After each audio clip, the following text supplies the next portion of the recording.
Good evening, this is Left, Right and Centre. I'm Nidhi Razdan. Tonight, it's a massive show of strength by Gujarat's Patel community that's demanding reservations, led by a 21-year-old Hardik Patel.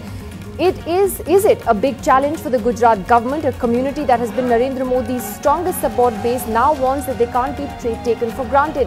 Is the demand for reservations though justified, and what are the political costs at stake for the BJP? Also tonight, Minister of State for Finance Jayant Sinha speaks to NDTV about the stock market crash and the falling rupee, says there's no crisis for India on a day when China continues to slide, but India remains stable.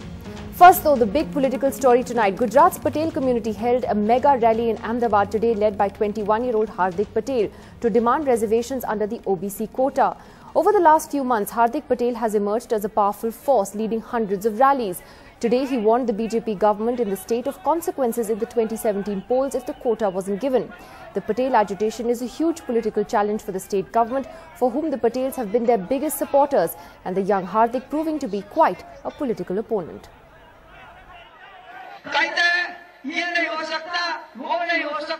A 21-year-old student, Hardik Patel, bringing Ahmedabad to a standstill as over 3 lakh young men from the Patel community gathered in Ahmedabad's GMDC ground.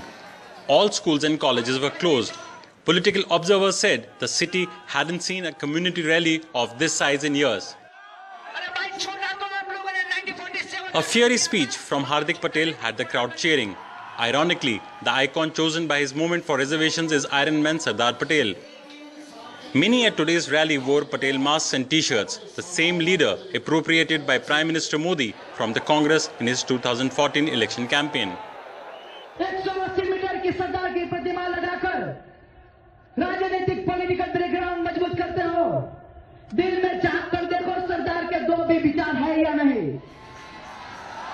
This massive crowd, a show of strength by the Patidars, the Patel community, is a major concern for Gujarat Chief Minister Anandiben Patel, who has said that this quota drive is an insult to Sardar Patel, especially with municipal elections next month. Hardik Patel is the son of a BJP leader, and he warned his movement will have a direct political impact.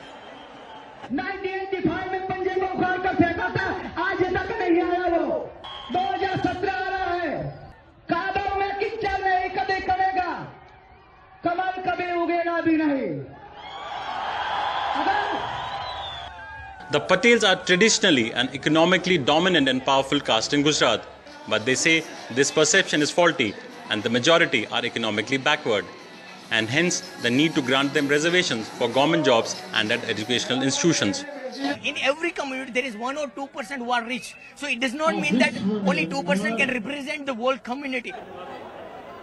Clearly, tensions running high, the tempers are running high following this incident with the stone pelting between two groups of same community, ostensibly over the Patel rally which was returning from the collectorate, following which this trouble started.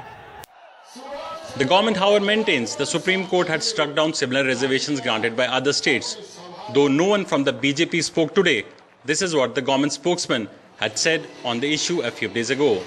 सरकार की ओर से भी हमने जो अभी कानूनी और बंधारणीय व्यवस्था है, इसके दायरे में रह के किस तरह से ये प्रश्न का सॉल्यूशन निराकरण हम कर सकते हैं, इसके बारे में उनके सजेशन मांगे हैं.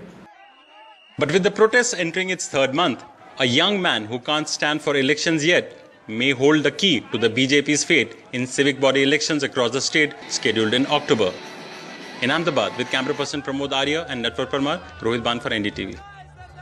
Well, there are two aspects to this story. One, whether the reservations themselves are justified, and also the political impact this is having in Gujarat and particularly on the BJP. Joining us here in the studio tonight, sociologist Shiv Vishwanathan. We have independent marketing consultant and commentator Sunil Alag, Ajoy Bose, journalist and author. From the BJP, spokesperson Krishna Sagar Rao, and Alpesh Thakur of the Kshatriya Thakur Sena, that is of course opposing these reservations to the Patel community, is also joining us tonight from Ahmedabad. Shiv Vishwanathan, let me ask you first. What explains this sudden demand over the last few months in particular that we've seen for reservations for the Patel community, a community that, at least as it appears on the surface, seems to be among the better off in Gujarat? See, it's anthropologically curious. First, these are Patels moving from land to education. That is, they want to a certain extent to consolidate their dominance. They feel relatively deprived because they're not dominating education. Two, They have to sell land sometimes to get educated. So there is a process by which they want to control education and have a stake in it. Second, I think you've got to see it in a broader way. This is a consolidation of OBCs across India. A new phenomenon is coming. So at one level it looks like a Patel versus Patel battle, but in the long run, if you look at it in a macro perspective, I think there's an OBC consolidation taking place. Third, fascinatingly, the power of youth. This young guy, sometimes I think he's a fabrication. He seems to be a leadership of a group, and I think he's a symptom of a Why do you call him a fabrication? Why do you say that? Because to a certain extent, he is not yet convincingly political. But that's the new idea of politics. When Kejriwal came in, when many of these new young people, they don't look convincing. They don't fit our stereotypes of politics. And yet, because of that, they seem to be astutely political. They break all the rules of the game and still seem to fit. Fourth, to a certain extent, look at the mass communication techniques. There they're using Patel, Sardar Patel, who was so altruistic, suddenly puts on a mask which is totally aspirational. We are moving from justice to mobility. And I think one has to understand that. Sunil, like interesting, my colleague Shikha Trivedi, who's reported extensively from Gujarat, wrote a great piece for ndtv.com, and she talked about how, for instance, as you were saying, they're moving away from land. Many of them had set up these small and medium enterprises. Most of those, thousands of those, are sick. So now they're looking to send their kids for, for a better education. Also, the diamond industry of Surat, which is controlled by the Patels, has also not been doing well. So there are reasons that they feel the need to do this. But Sunil, what is the politics of this according to you? You are a keen observer of politics. What do you think is really going on in Gujarat? I think we've got to get away from politics for a minute. I think there is a simmering desire in the youth that almost enough is enough. When this Mandal thing started and VP Singh got this thing going, there was a lot of people burning themselves also and saying, why are we bringing in reservation? I think reservation is required at the education level and not in perpetuity. What is happening now is not only are you giving reservation in education, then you give reservation in jobs. Then you keep on giving reservations forever. That's what they're asking for as well. So right now, no, this gentleman has actually asked that if you stop reservation, I will stop. Please understand one line which I was hearing in his speech today. He said, if everyone stops reservation, wherever it is, stop it. And you don't start giving Gujars in Haryana and Rajasthan, and you start if you're going to get into this, you're going to drive everyone into a little minority. Then I think the Kapoors will come in and the Malhotras will come in next and say, we also want reservation. So I think what you have to take reservation to an economic level and have it right across the nation and say everybody below this income level will get reservation, regardless of whether you're OBC or anything at all. Anybody above that income level should get themselves educated, and then once you're educated, then you get a job on merit. You cannot keep giving jobs. First you get a guy in at 40%, which is fair. We've got to pull everybody up. See, in organizations and everywhere else, when new blood is infused, you don't take the old blood out and let the old blood get totally dominated by the new blood. You bring it in so that they mix. And that is what is required to uplift, and that was what the objective of Mandu was there. No, but now what is happening is that you come in at 40% and you remain at 40% because you know you're going to get a job also. You don't have to think of getting 60 and 70 or 80 ever.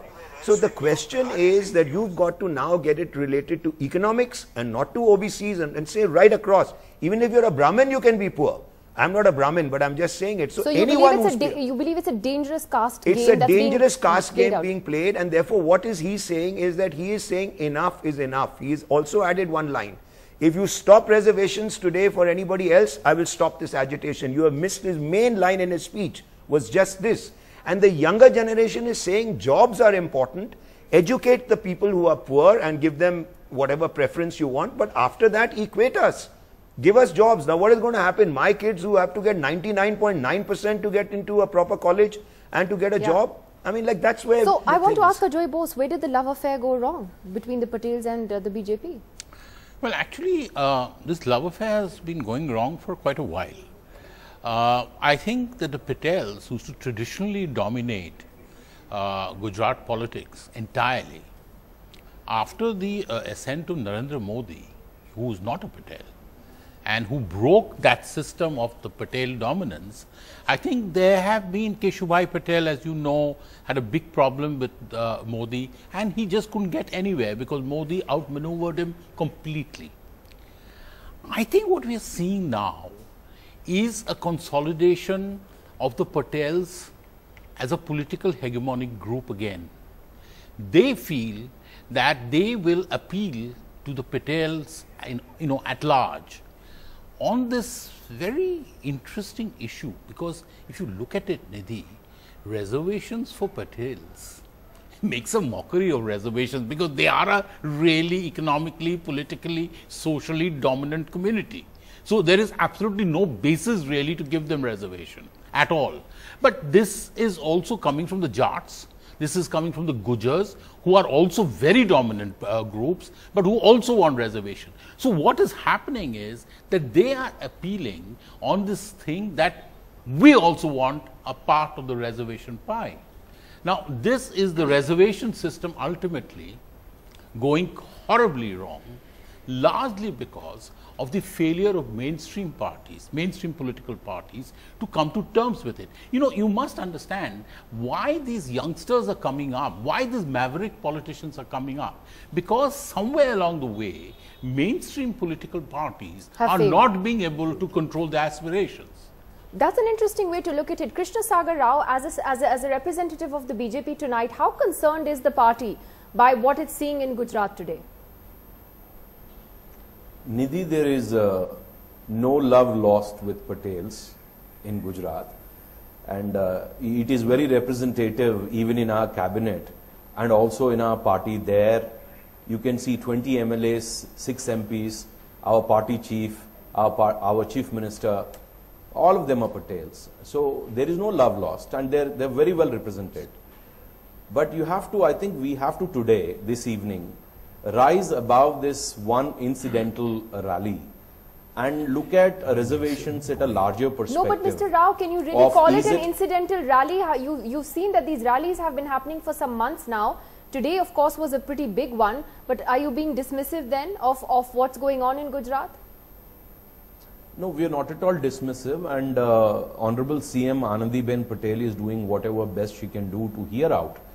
Because, in a democracy, to seek somebody to hear or to extend your demand or to express is your basic right. So there is nothing wrong with somebody, even though the community seems to be affluent or seems to be very secure, to come up and ask for something and we can listen. So that's what Anandiben Patel ji is doing, and she has also constituted a 7-member committee of ministers which went into this whole episode, and which started in July 6th, as you know, in Mehsana. Since then, the CM is going through this process of getting the committee set up and listening.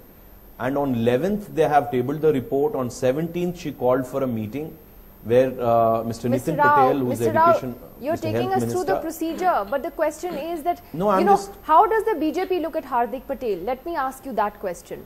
How is it that a 21-year-old man is suddenly leading these huge crowds in Gujarat and this kind of very public anger in the Patel community? What does the BJP think is responsible for this?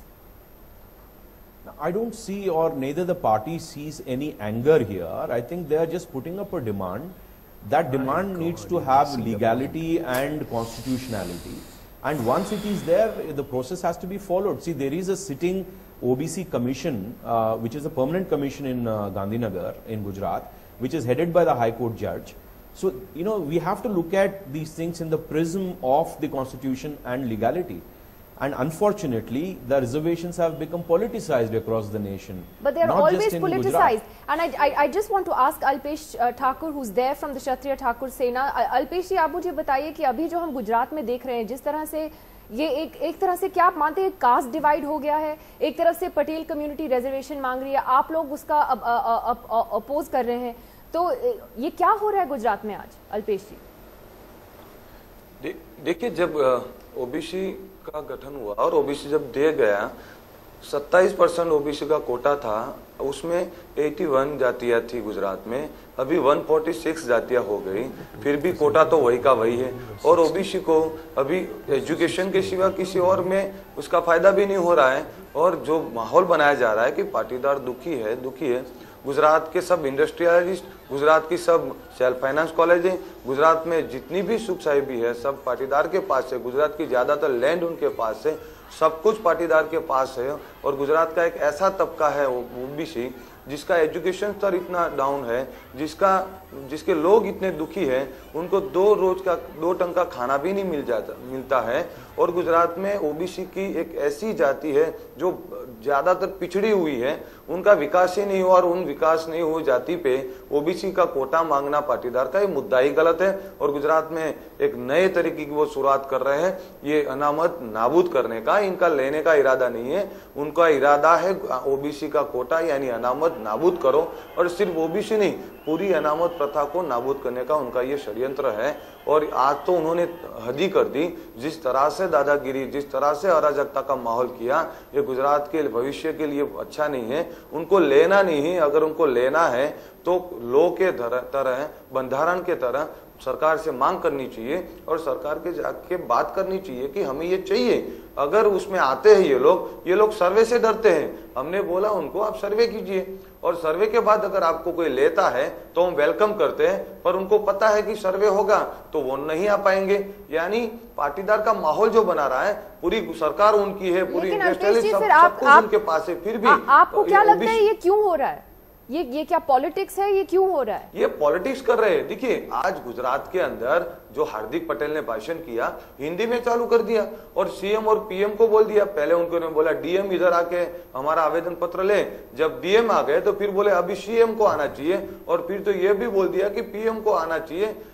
जिस तरह से उनके पास वजूम था तो उनकी जिम्मेदारी बनती है इन वजूम को न्याय दिलाने की बात। वो लोग आए थे कुछ पाने के लिए, अगर अनामत नहीं मिलती है तो कुछ तो लेके जाना था उनको, पर उन्होंने अपना पॉलिटिकल करियर बनाने के लिए, पॉलिटिक्स करने के लिए पूरा ड्रामा कर दिया। और अभी ये हालत होगी कि वहां सब लोग निराश होकर चले गए। यानी ये पूरी तरह से पॉलिटिक्स कर रहे हैं, उनका एजेंडा पॉलिटिकल है। गुजरात से और दिल्ली की जंतर मंतर जाने तक की बात कर दी, ये तो बहुत ही उनकी पॉलिटिक्स क्लियर दिखता है।